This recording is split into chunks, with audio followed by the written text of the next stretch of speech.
Esse é o vídeo de apresentação do projeto do Programa Pesquisador Mineiro da FAPEMIG, intitulado Modelagem e Inferência Bayesiana via Monte Carlo, do pesquisador Flávio Bambir Gonçalves, professor do Departamento de Estatística da UFMG.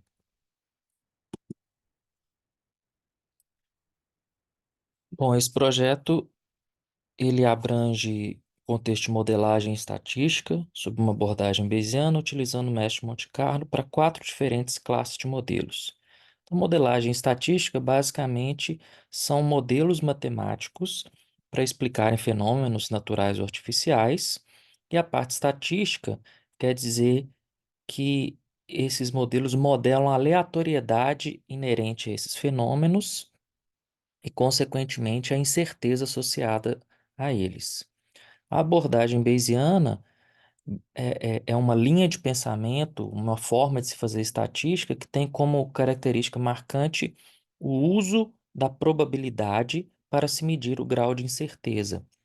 E, do ponto de vista prático, isso permite medir e quantificar o grau de incerteza sobre um determinado fenômeno, sobre o que esperar, de forma mais robusta e eficiente.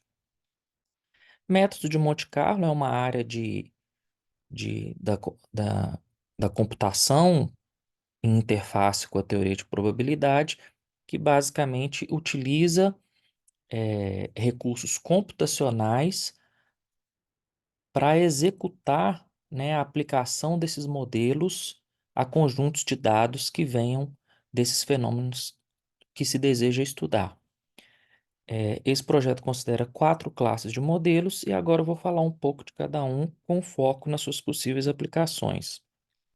Então, equações diferenciais estocásticas são utilizadas, na grande maioria dos casos, para modelar variáveis que são observadas ao longo do tempo, né? Do ponto de vista teórico, ela modela essa evolução em tempo contínuo e elas têm como característica marcante eh, permitir com que esses processos tenham variações instantâneas muito fortes. E esses modelos são capazes de modelar eh, as forças, vamos dizer assim, que influenciam para o valor dessa variável subir ou descer ou oscilar ao longo do tempo e a variação eh, dessa variável ao longo do tempo. De forma prática, isso é muito utilizado na área de economia e de finanças, e além de ajudar a entender a evolução dessas variáveis, ela ajuda, por exemplo, a predizer, a fazer previsões futuras do comportamento dessa variável. Então, aqui nós temos dois exemplos de conjuntos de dados. Um se refere à taxa de câmbio do dólar com a libra esterlina e o outro ao índice SP500 da Bolsa Americana. Aqui, essa mesma classe de modelos é utilizada para modelar a taxa de ocorrência de fenômenos de interesse, tá? Aqui, em particular, acidentes em uma mina de carvão. Aqui, dias onde houveram oscilações muito grandes no índice SP500, e aqui embaixo uma aplicação mais extrema, onde se tem comportamentos muito extremos em alguns instantes de tempo, eh, que dizem respeito à ocorrência de terremotos no Japão, que é uma coisa muito comum lá, e você tem períodos onde essa ocorrência é muito mais alta. A gente tem variações instantâneas muito fortes.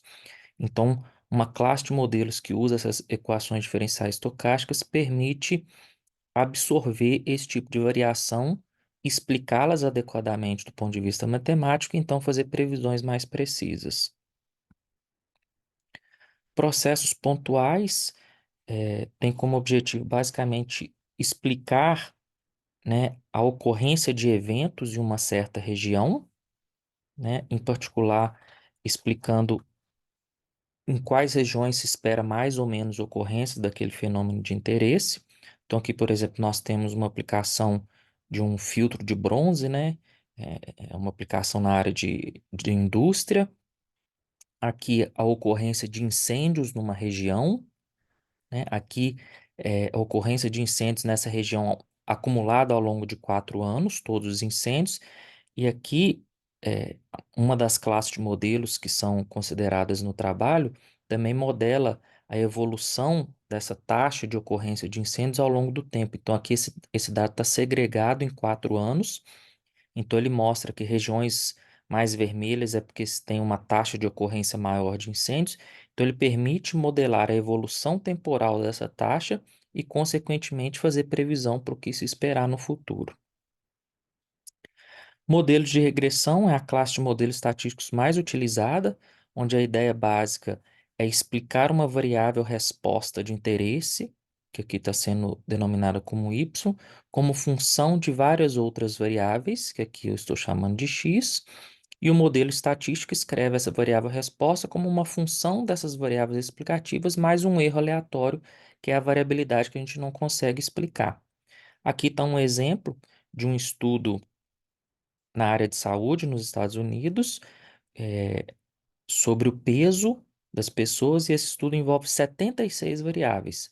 Então, em um dos trabalhos específicos desse projeto, a gente tentou estabelecer, né, a relação que tem entre o peso, explicando o peso como uma função da idade, do sexo e se a pessoa tem ou não diabetes. Então, a gente ajustou um modelo desse tipo, e isso aqui permite, por exemplo, eu pegar um indivíduo qualquer dessa população, entrar com os dados de idade, sexo e diabetes e ver o que que se espera do peso dela, em particular, ver se ela está, onde que ela se localiza ali com relação à população, que tem essa mesma característica.